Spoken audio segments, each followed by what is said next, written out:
Good morning. It's Saturday, July 10th, and it's a beautiful morning. It's actually not hot yet. It's about 9:20 in the morning. And we're going to put this new BMS on the battery. And there's going to be a couple things I want to do differently this time around, if I can. And that's namely the battery connections. So these things come with 6-gauge wire, which is not heavy enough for 150 amps. I don't get it, man. But I've already created 1-gauge wires on the BMS that's on the battery right now, which is this size.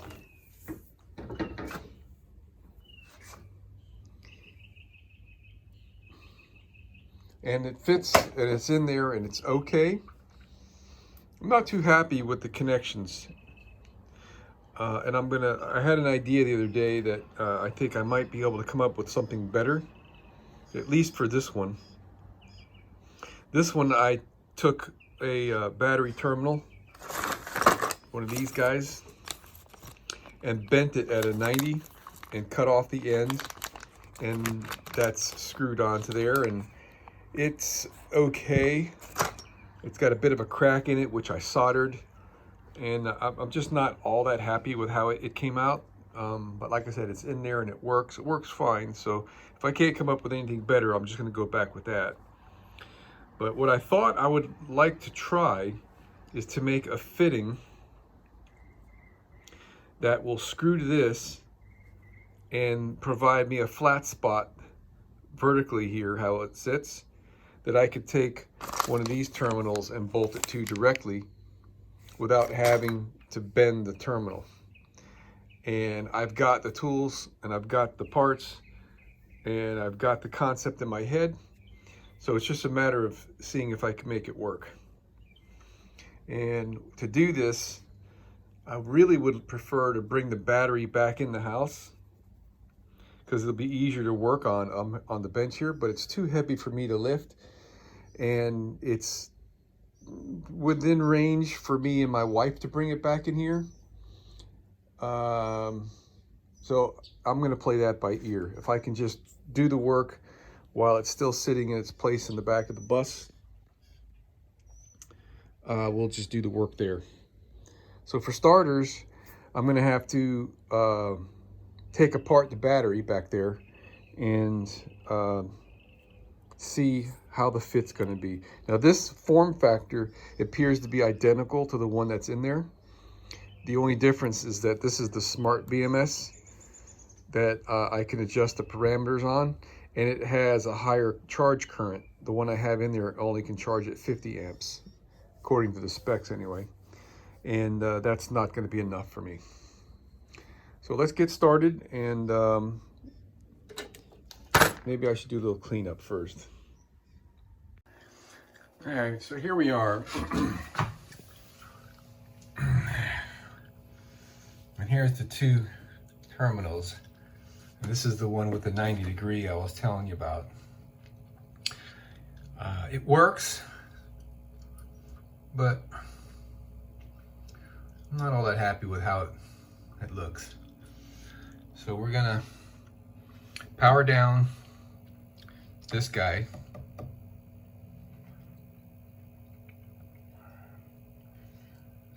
Which the only negative effect of shutting down this is I won't have power in all my outlets on the bus, and my refrigerator will shut down, which is no big deal. All I got is bottled water in the fridge.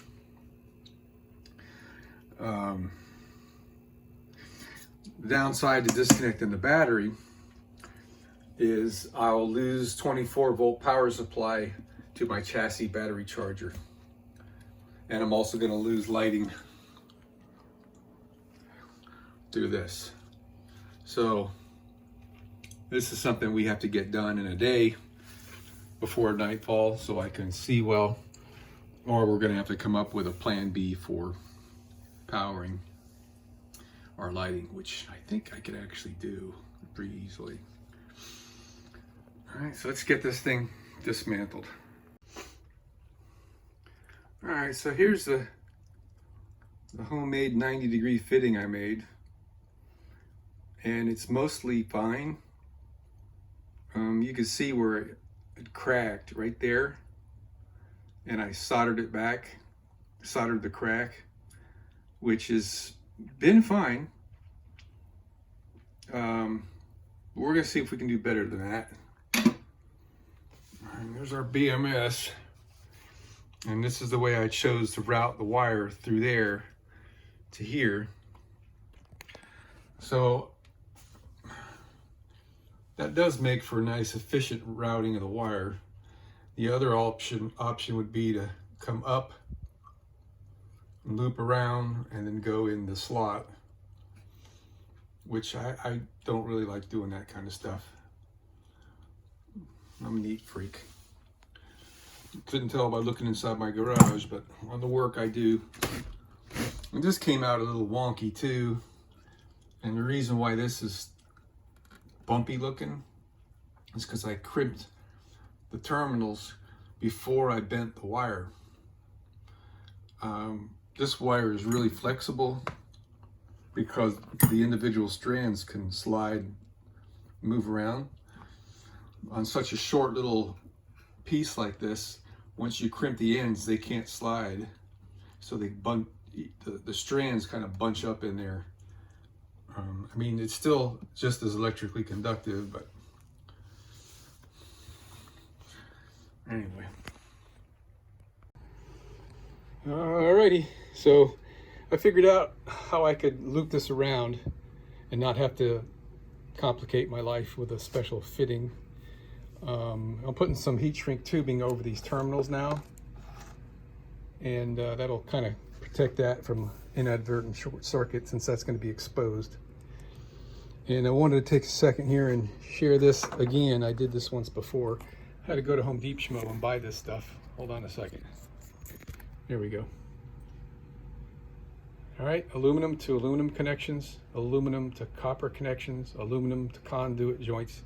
It also works for copper to copper, but it's not needed there really. This is I think it's a powdered zinc mixed with a grease, corrosion inhibitive grease. And I use that on all my connections, and I feel good about it. And if you're putting aluminum against copper and you're not doing that, you're messing up, like the top of every one of these terminals. All right, so let me go ahead and shrink this down, and hopefully that'll look good when I'm done.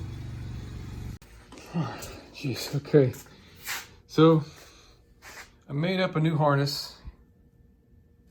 The old one kind of took a hit.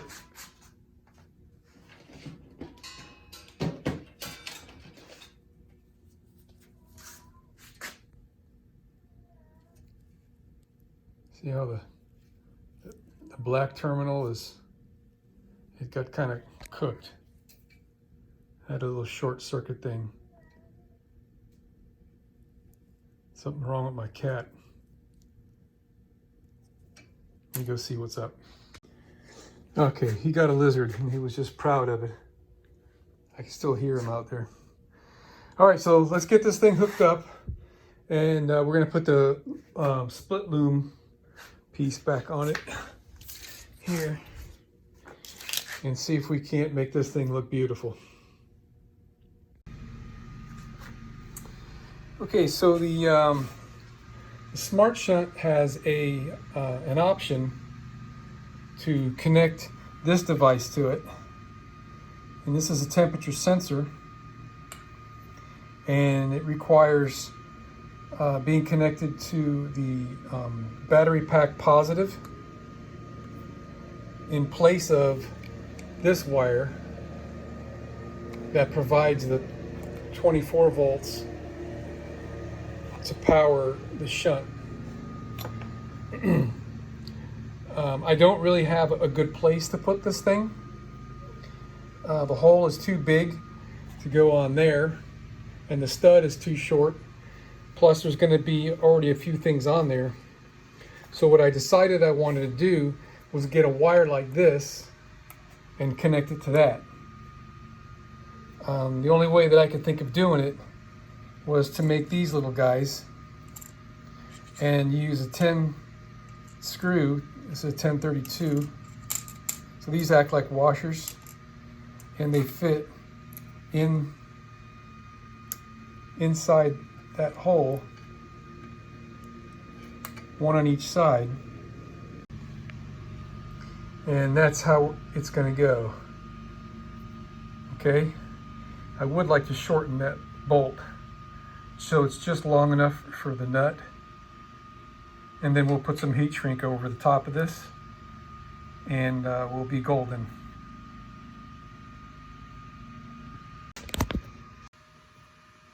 Well, there's what that looks like. Zoom in there for you.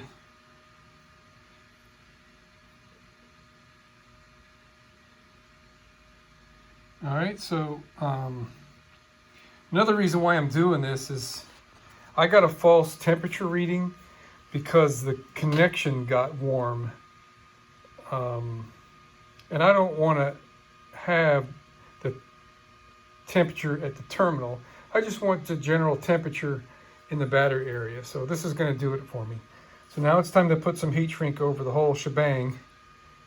And let's see how well that comes out. Well, it ain't pretty, but it's sound. My heat shrink was just a hair shorter than I would have liked, but it's covered. The glue is on there and it's setting up, so it's still pretty hot right now. But that's cool. That's good. I'm happy with that. Okay, showtime. We've got everything tight. I double checked everything. I still got to cut the groove over here for the 24 volt to go out to my battery charger circuit and my house battery circuit, and where my solar power is going to be coming in. I'll do that in a moment, but I'm just too anxious to see this thing come alive. I got all this loomed up. There's our little temperature sensor guy. Tucked the in there nicely. Here's my Bluetooth adapter for my Dali BMS. My little temperature sensor probe is in there. I can just barely see the little tip of it. See if you can see it right there. Right below there. Below that upside down 50. Okay. And we got our, where'd you go? Got this guy connected to the shunt. This is our beep negative. It's running here now, and it's hooked up to there. So the battery is whole. Let's plug in the BMS and see if we let some smoke out.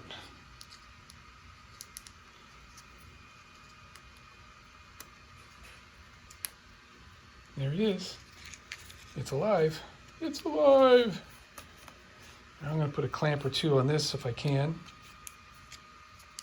like I did these. All right, so now I should be able to communicate with this thing on the Dali.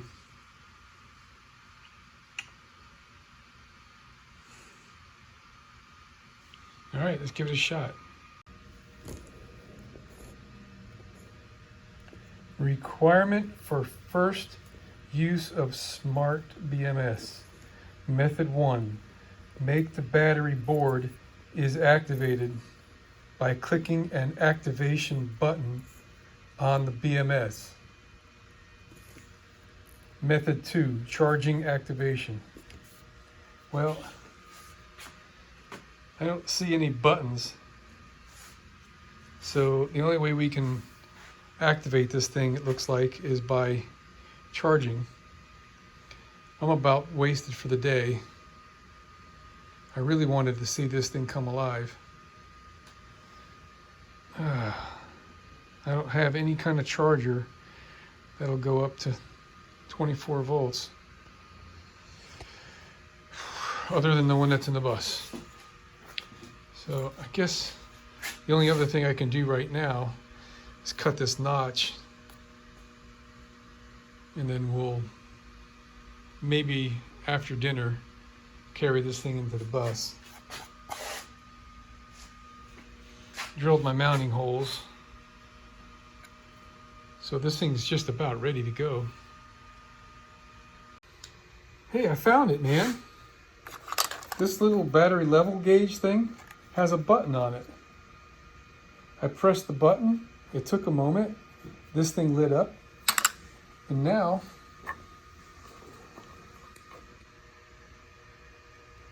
we got power coming through BMS. So let's see if I can connect to it now.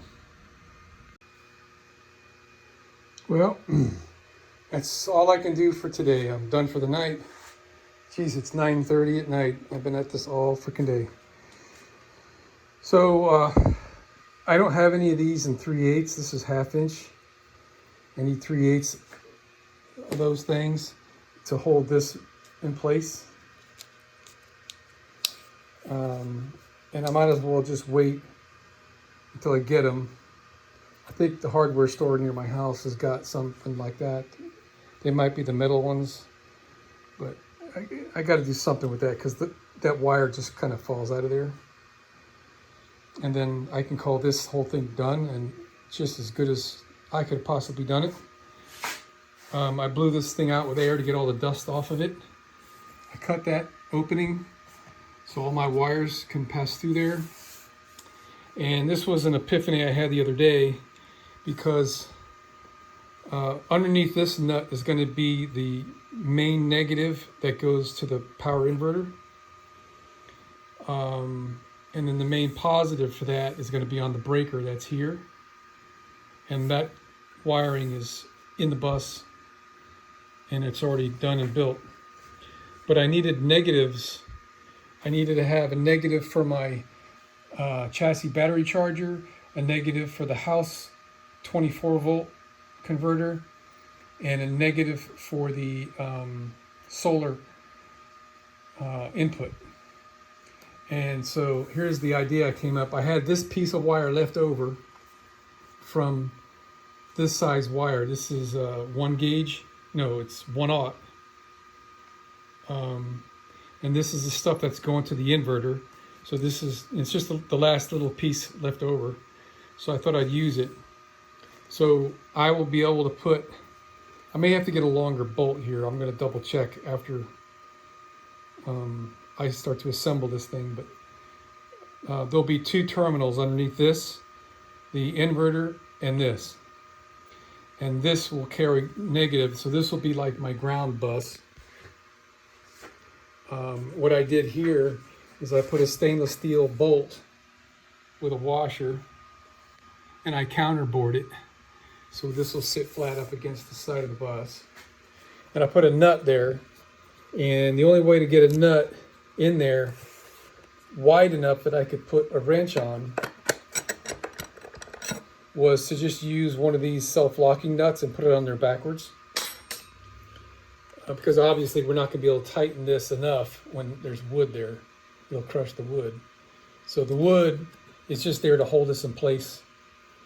So my negative for my solar will go underneath here, and those other 2 negatives I was talking about. And I'm already touching the nylock, so I should have just enough room, and I don't have to worry about this, accidentally touching anything because it's fixed. So I'm not even going to insulate it. So this is ready to go in the bus. The only thing left is the cover, and I'm going to duplicate the cover that I've got with the holes that I have in it, this end only.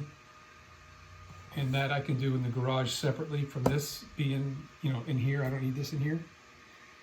This Bluetooth dongle is just going to sit right there. I'm fine with that.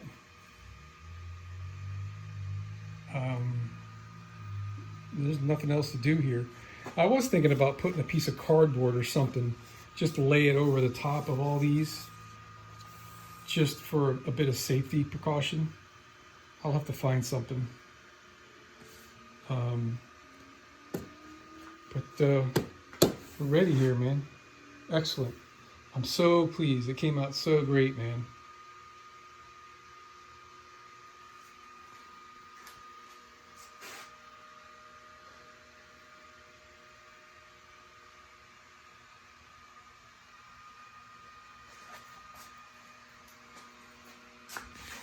And these are my screws right here that are giving me the squeeze on the batteries against that piece of steel right there.